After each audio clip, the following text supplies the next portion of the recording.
we know that George Lucas, in the core of the storytelling that created this, along with spaghetti westerns, which were very prevalent, certainly in the first season of this show, um, he's an adherent of Joseph Campbell. He's an adherent of the hero's journey and this, the myth, the monomyth, that kind of deal. So what occurred to me as I thought back through the steps of, what the traditional Campbell hero's journey is through the course of these 3 seasons of this show, Djarin traveled every single step of this hero's journey. And I just want to run through it real quick in case somebody's watching or listening, you don't know what those steps are. And there's, different wordings of it.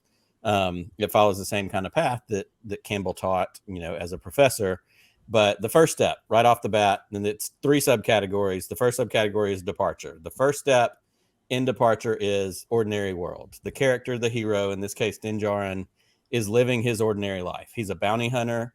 He travels around. He's seemingly good at it. We get the opening shot in season 1 at that bar when he goes to get Space Horatio Sands. We get the hero shot of him walking into the bar. And that's his reputation. You're really good at this. I can bring you in warm. I can bring you in cold. The whole deal.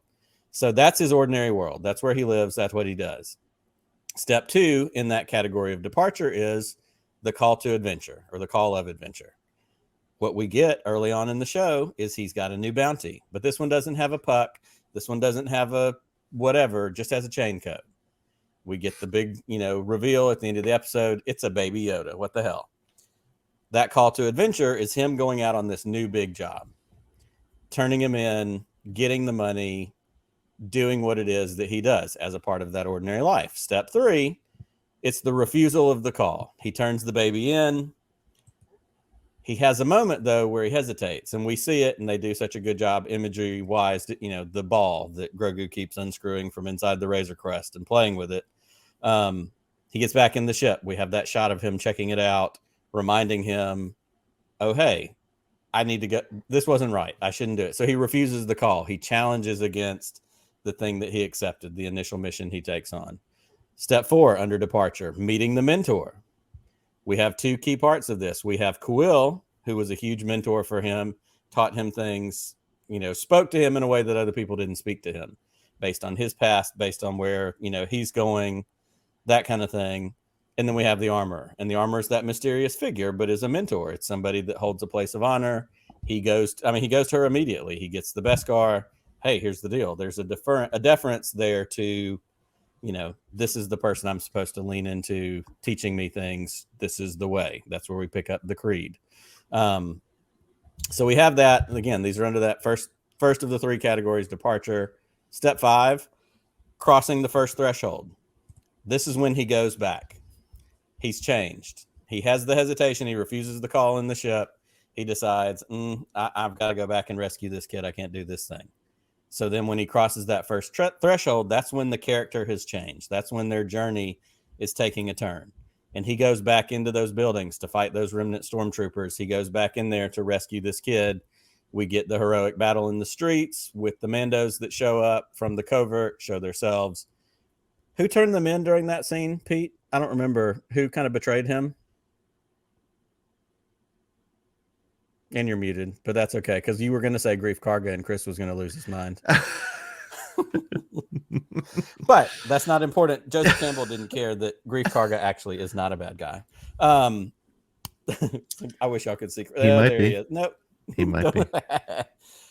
Don't do that to Chris. Oh, there he goes. Anyhow, let me get back to this. So the departure, he crosses the first threshold. He's a changed person.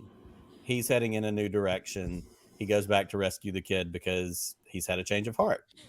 The second phase of this, the second kind of category, initiation. After we have departure, we have initiation. Step 6, tests, allies, enemies. Excuse me. This is where he's meeting people. He's meeting Cobb Vanth. He meets Cara Dune, who starts out as an enemy, who becomes an ally. He meets Ahsoka. He meets Gideon. He meets Space Bill Burr and, the crowd of bad guys with the prison escape. We have the spiders. We have random enemies attacking him, trying to get the kid because the kid is still a wanted bounty. So a part of this journey is his way through these different steps? What are the things that strengthen him along the way? He's changed, but he's still learning, growing, experiencing the world in a different way because of the change he went through. So that's that step 6, tests, allies, enemies. Step 7, initiation. Also under initiation, approach to the inmost cave. This is the cleansing moment. This is the time where he reaches the Holy of Holies.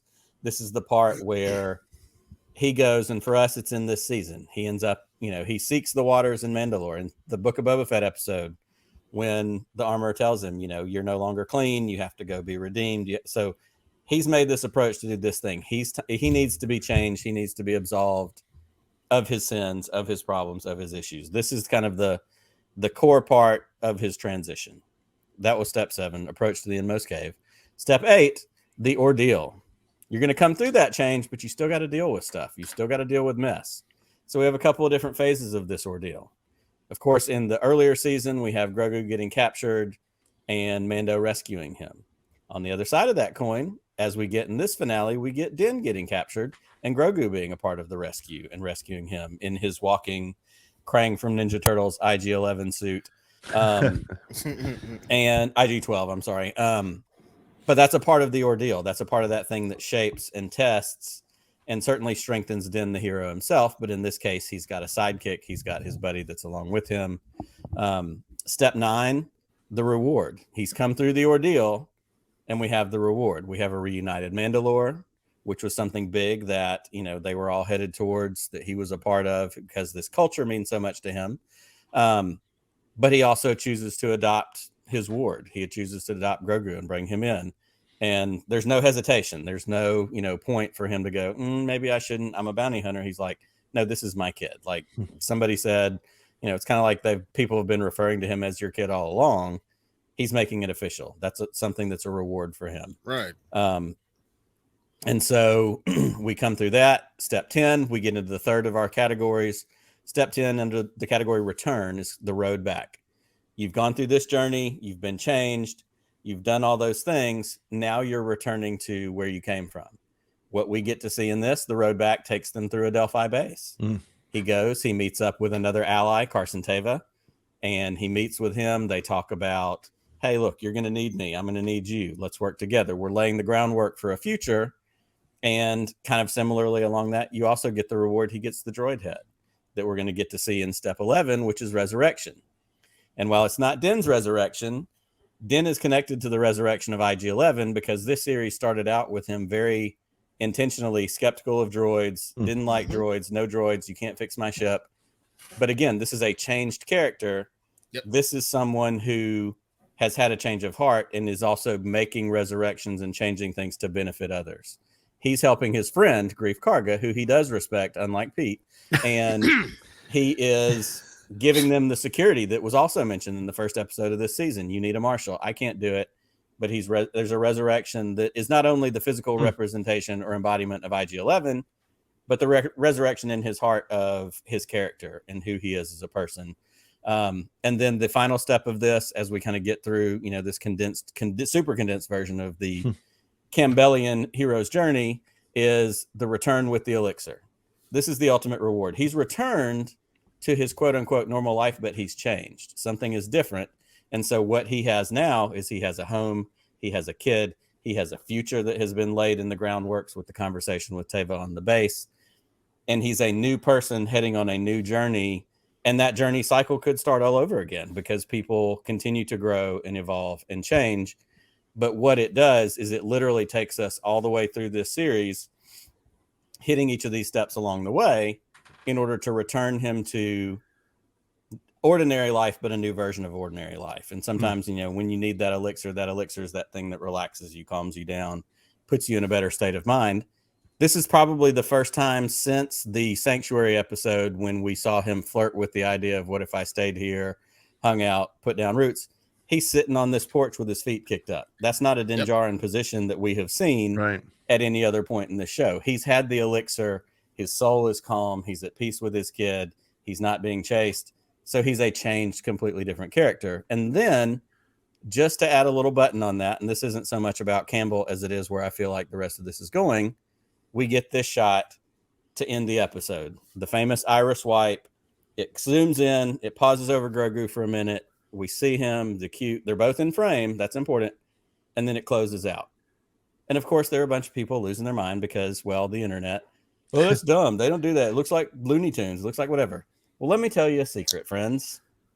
This is how Star Wars, as I like to call it, Star Wars in 1977 ended. That happy little medal ceremony ended with this exact same circle wipe. Yep. That movie that came out in 1999, The Phantom Menace, that celebration, right after what Boss Nass holds up the globe and yells peace, ends like this, circle wipe. Force Awakens, Luke Skywalker on top of the mountain with Rey, stunning music, gorgeous visuals, circle wipe. This is intentional, and this is done, I think, to tell us that these 3 seasons wrap up this first part of a trilogy of the story of Din Djarin and Grogu.